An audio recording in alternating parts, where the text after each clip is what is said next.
মুখ্যমন্ত্রী ভয় পাচ্ছেন, ভয়ের কারণটা উনি ভালো বলতে পারবেন। তবে আমার যতটুকু ছোট বুদ্ধি তাতে যা মনে হচ্ছে যে উনিও বুঝে গেছেন হারছি, তার জন্য ভয় পাচ্ছেন উনি, সেই জন্য বারবার 5,000 বলতে হচ্ছে। কারণ কালকে সকাল থেকেই দেখতে পাবেন যে ওনার লোকেরা আস্তে আস্তে পিছু টান দিচ্ছে। চাপের বিষয় নেই, যে কোনো শুভ কাজের আগে আমরা ঈশ্বরের কাছে যাই। ঈশ্বরের কাছে তো দেয়া নেওয়ার সম্পর্ক থাকে না, ভালোবাসার সম্পর্ক থাকে ঈশ্বরের সাথে, শ্রদ্ধার সম্পর্ক থাকে। স্বাভাবিকভাবে ভারতীয় জনতা পার্টি ঈশ্বরকে স্মরণ করেই আমরা কাউন্টিংয়ে যেতে চাইছি। আমরা মানুষকেও ধন্যবাদ জানাচ্ছি, পশ্চিমবঙ্গের জনমতকে, পশ্চিমবঙ্গের জনগণকে, যারা আমাদেরকে ভোট দিয়েছেন, আশীর্বাদ করেছেন, তাদের সকলকে আমরা ধন্যবাদ জানাচ্ছি। এর মধ্যে Rajeev Kumar TMC counting observer বানিয়েছে, এটা নিয়ে একটা বিতর্ক শুরু হয়েছে। বলছি যে বিশেষ করে অর্জুন সিং বলছেন, আমি দুজনের নাম দিয়েছি, আমি জানি যে এরা হচ্ছে হ্যাকার, এরা নির্বাচনের রেজাল্ট উল্টোপাল্টা করে দিতে পারে। দেখুন, রাজীব কুমার যখন সরকারি অফিসার ছিলেন যতদিন পর্যন্ত, তার পরিচয় ছিল হচ্ছে একজন টেকনোক্র্যাট হিসেবে। অর্থাৎ পুলিশের মধ্যে বা পশ্চিমবঙ্গে যে সমস্ত পুলিশ অফিসাররা ছিলেন তৎকালীন সময়ে, তাদের মধ্যে সব থেকে ভালো টেকনোলজি সম্বন্ধীয় বিষয় রাজীব কুমার ভালো জানেন বা জানতেন। তাকে রাজ্য সরকার বেশ কয়েকবার বিদেশেও পাঠাইয়ে নিয়ে, এবং বিভিন্ন আমরা যা শুনতাম যে ফোন ট্যাপ করা, আমাদের ফোনগুলোতে আড়ি পাতার কাজ এই রাজীব কুমারকে দিয়ে করানো হতো।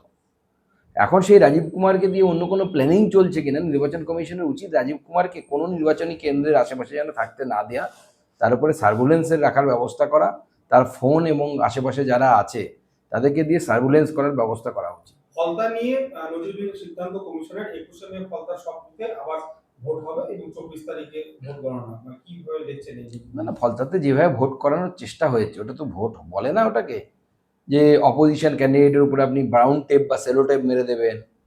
বিজেপির যেখানে সিম্বল তার পাশের যে নীল বোতাম সেখানে আপনি আতর ঢেলে দেবেন, যাতে যে কেউ ভোট দিলে পরে বাইরে এসে বোঝা যায় তার হাতে স্মেল নিয়ে। এইভাবে তো ভোট হতে পারে না। ভোটটা শান্তশিষ্টভাবে হোক, মানুষ যাকে ভোট দেওয়ার দেবে। কাউন্টিং এজেন্টদের সঙ্গে এজেন্টদের সকাল 6টার মধ্যে গণনাকেন্দ্রে পৌঁছানোর নির্দেশ মমতার। ঝান্ডার সঙ্গে ডান্ডা রাখুন মমতা এবং কৌশিক ব্যানার্জি বলছে। দেখুন, আমি কালকেই বলেছি, ঝান্ডা ডান্ডা যাই রাখুন, আমি শুধু তৃণমূলের সাধারণ কর্মীদেরকে বলবো, আপনারাও জানেন কি হতে চলেছে। শুধু বলবো যে অশান্তি বিশৃঙ্খলা করবেন না, কারণ অশান্তি বিশৃঙ্খলা করলে পরে নির্বাচন কমিশন ব্যবস্থা নেবে।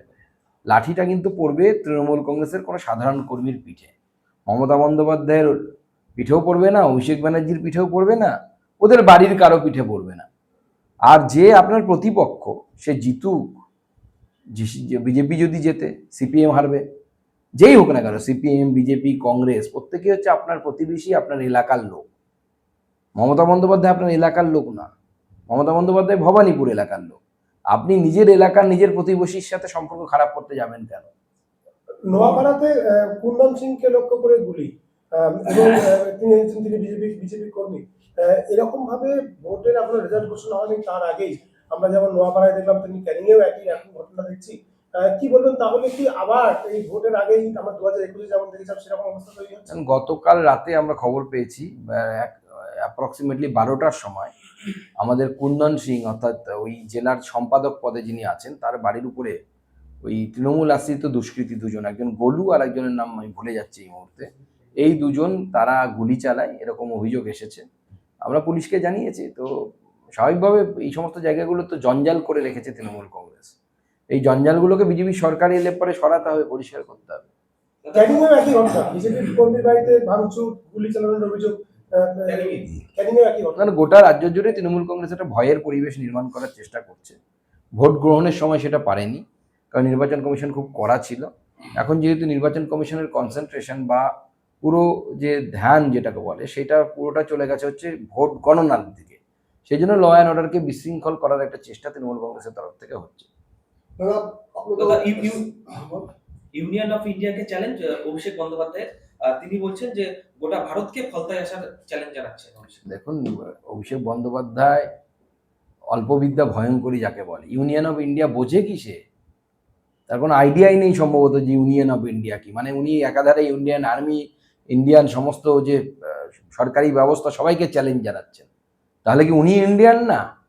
ওনার ফলতাটা কি ইন্ডিয়ার মধ্যে পড়ে না? না, ফলতা এবং ডায়মন্ড হারবার কি উনি ইন্ডিয়ার বাইরে ভাবেন? তাহলে সেই মতো ঘোষণা করুক, তখন ভারত সরকার ভারতের সংবিধান অনুসারে যে পদক্ষেপ নেওয়া সেই পদক্ষেপ নেবে, দেখা হবে সামনাসামনি যুদ্ধের ময়দানে। ভোট গণনার কাজে চুক্তিভিত্তিক কর্মীদের যুক্ত করার অভিযোগ, এক্স মাধ্যমে পোস্ট শুভেন্দু। পিংলা দাসপুর বিধানসভায় কাউন্টিং এর কাজে জীবিকা সেবক সহায়কদের মতো অস্থায়ী কর্মীদের নিয়োগ করা হয়েছে। দেখুন, বহু জায়গায় এই ধরনের চেষ্টা চলছে। আমি এই জেলার ক্ষেত্রেও খবর পেয়েছিলাম যে ভোটের কাজে এই ধরনের নিয়োগ করা হয়েছে। হ্যাঁ, জীবিকা নির্বাহক যারা আছে তাদেরকে এরকম।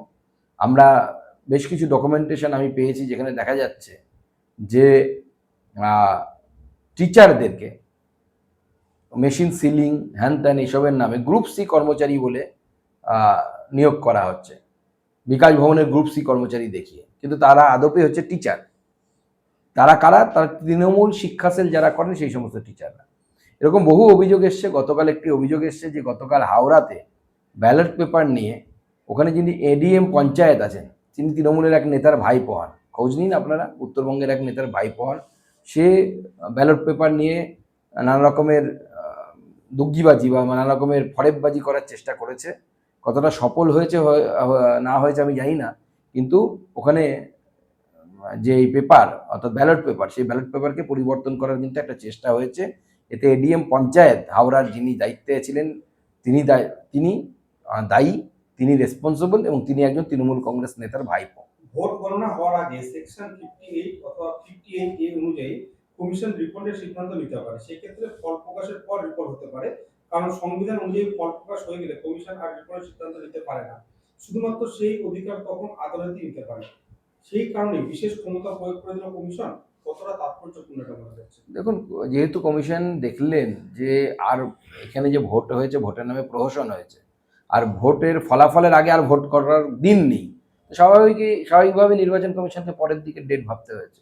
মোথাবাড়ি কাণ্ডে এবারে 9 জনকে তলব এনআইএ। সুজাপুরের তৃণমূল প্রার্থী সাবিনা ইয়াসমিনের নির্বাচনী এজেন্টকে তলব, তারপরে কালিয়াচকে 1 নম্বর ব্লকের তৃণমূল সভাপতিকেও তলব করেছে এনআইএ কোর্টের আদেশে এখানে তদন্ত করছে, সুপ্রিম কোর্ট বলেছে।